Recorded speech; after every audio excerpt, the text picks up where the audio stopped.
Bueno, buenas tardes, bienvenidos. ¿Cómo les va? Mucho frío en la ciudad de Buenos Aires, una tarde diferente. Quiero que charlemos un poquito sobre los verdaderos anticuarentena. Pero de verdad, sin caretas. Hoy vamos a hablar muy en serio de los verdaderos anticuarentena. ¿Quiénes son en realidad los anticuarentena, no? Ustedes, anticuarentena.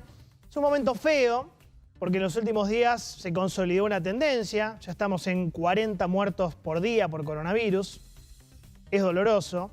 Los números que vas a ver ahí son realmente tétricos, con fondo gris, que ves en el gráfico, es la cantidad de fallecidos por COVID, entre 30 y 40 diarios.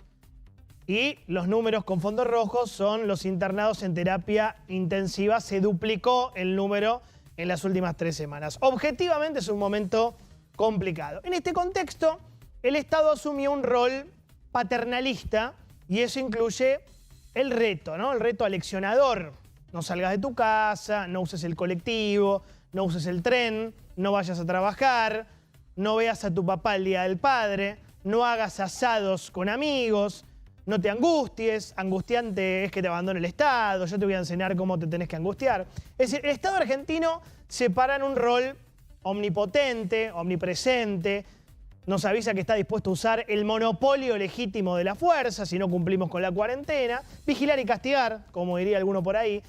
Ante esta situación, la mayoría de la gente, enojada o no, satisfecha o no, angustiada o no, cumple. Porque la ley, me enseñó mi padre, me enseñó mi madre, me enseñó mi abuelo, mi abuela, está hecha para ser cumplida. Entonces, la cuarentena se cumple.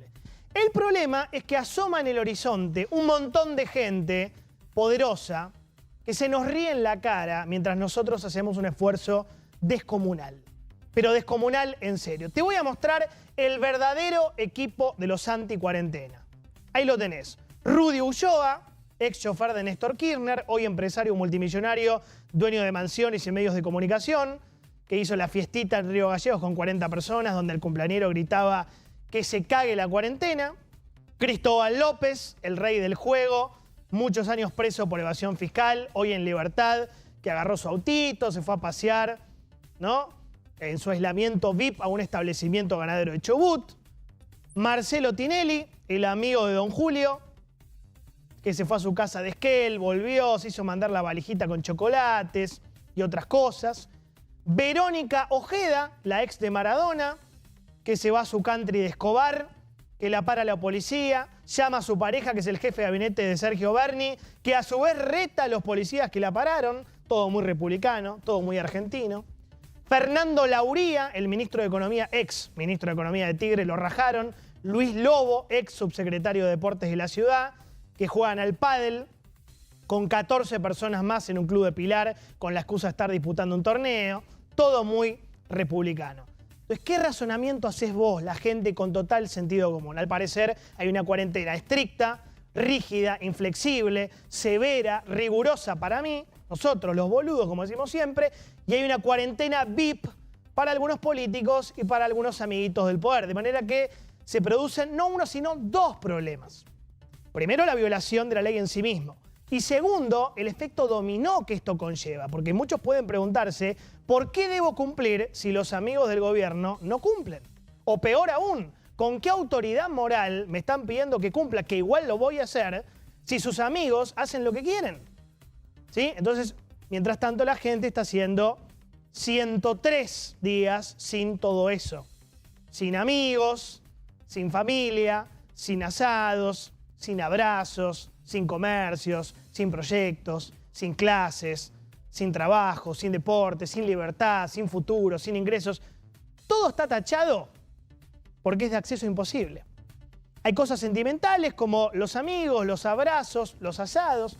Hay cosas materiales como los ingresos. Y hay cosas abstractas que para mí le dan sentido a la vida, como el futuro, como la libertad. Todo está suspendido y no sabemos bien hasta cuándo. Por eso, si nos van a quitar todo esto por tiempo indeterminado, por lo menos díganle a sus amigos que no se nos caguen de risa en la cara. Mucho menos si nos enfrentamos a un momento económico el más complejo de la historia del país, o por lo menos de los últimos 100 años, como te decía ayer. ¿Te parece una exageración lo que acabo de decir? ¿Te parece que estoy exagerando cuando digo que estamos ante el peor momento socioeconómico de los últimos 100 años? Entonces voy a mostrarte un solo gráfico, un solo dato, no te voy a llenar de datos, para que veas que no exagero. Lo que estás viendo acá son las fases recesivas de los últimos 50 años. Desde 1980 hasta 2020. En el 82, caída de 14 puntos, se terminaba la dictadura. En el 85, caída de 10 puntos, plan austral. En el 89, caída muy dura, hiperinflación, 16 puntos.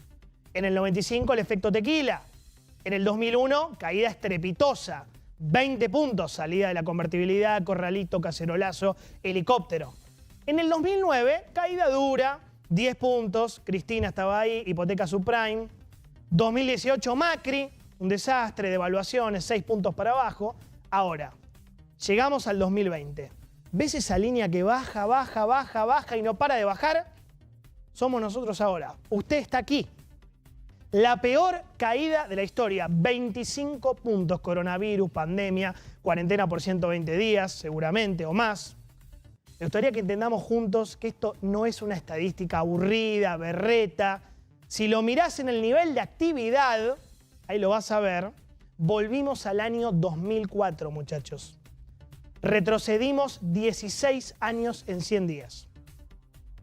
Retrocedimos 16 años en solo 100 días. Es muy importante que vos entiendas, el gobierno entienda, la oposición entienda, el periodismo entienda, los empresarios entiendan que se reseteó el país. Se reseteó. Y que estamos yendo de frente a chocarnos con otro 2001 en términos sociales. ¿Qué significa esto? Pobreza superior al 50%, desocupación superior al 15%, inseguridad, otra vez secuestros, otra vez piquetes. No hay un gramo, créeme, de exageración en esta descripción. Todos sabemos que es verdad lo que estoy diciendo, pero es así, estamos yendo invariablemente hacia la destrucción del poco tejido social que nos quedaba. Entonces, en este contexto, solo un loco puede prender un fósforo. Vicentín fue un fósforo, por suerte alguien fue y lo apagó y dijo, che, no es por acá. Lo apagaron. Liberar presos fue un fósforo en ese momento y por suerte no explotó todo. O sí, porque hubo Villa Devoto y todo lo que pasó, pero lo apagaron el fósforo. Se fueron encendiendo varios fósforos. Jugar al pádel, ¿te parece una pavada? No lo es. No lo es. El que juega con fuego en el peor momento de la historia del país, o es un tremendo irresponsable, o es un pirómano. O es un pirómano. Yo te recuerdo la definición de pirómano, que tiene una tendencia patológica o enfermiza a provocar incendios, a jugar con fuego. Vos pensás que todo esto que te estoy contando está sucediendo con la gran mayoría de los precios congelados. Por eso no es momento. Hoy Damián Di Pachi te lo va a contar. Todavía en Argentina tenemos la tarifa de luz congelada desde febrero de 2019, la tarifa del transporte público congelada desde marzo de 2019, la tarifa de gas congelada desde abril de 2019, la tarifa de agua congelada desde mayo de 2019, la tarifa de cable de internet congelada desde marzo de 2020, la tarifa de celular congelada desde marzo también de este año, el precio de la nafta congelado desde marzo de 2020, precios máximos en muchos alimentos y el dólar relativamente contenido por un super cepo. Todo esto con una emisión récord en la historia argentina te da un cóctel bastante complejo de administrar. Por eso me parece que no es momento de tirar piedras. Yo imaginaba si esto hubiera sido al revés, ¿no? ¿Se acuerdan? Diciembre de 2017. No es momento de tirar piedras, no es momento de agitar fantasmas. Mismo nosotros, mucha humildad y responsabilidad del periodismo. Es muy delicado lo que estamos viviendo. Entonces te lo digo de verdad con una mano en el corazón, no es momento de salir a jugar al pádel, a decir pavadas. No es momento de decir que extrañamos a Chávez. Eso es provocador. Eso es muy provocador. Digo, hay una clase media que no le gusta, se asusta, o de pensar en expropiaciones. Porque el umbral de la paciencia de la gente obviamente está bajando en sintonía con estos números de la economía. Te dejo para terminar un video muy cortito, dura 1 minuto y medio. Es un laburante que se puso su pequeña empresa en la Argentina. De verdad te recomiendo escuchar, presta atención a lo que le pasó, porque para mí es un muy buen reflejo de lo que sucede en este país a diario. Una situación normal en Argentina de cualquier tipo que quiere progresar o quiere seguir apostando al país y avanzar con su negocio. Armé una distribuidora de insumos, ¿sí? Insumos médicos, alcohol en gel, sanitizante, todo lo que hoy se necesita, ¿sí? Realmente. Invertí guita, ¿no? Por supuesto, porque si no, no se puede trabajar si uno no invierte plata. Tuvimos un crecimiento, de monotributista pasamos a responsable inscripto y armamos una sociedad. 90 días después, el banco me pide, ¿de dónde saqué los fondos? Facturas que acrediten el movimiento de plata, respaldo de la guita que pasó por el banco, ¿de dónde saqué los cheques? ¿Por qué deposité X cantidad de guita? El contador que me dice, tenés que pagar 140 lucas de ingresos brutos, tenés que pagar 400.000 mangos de IVA.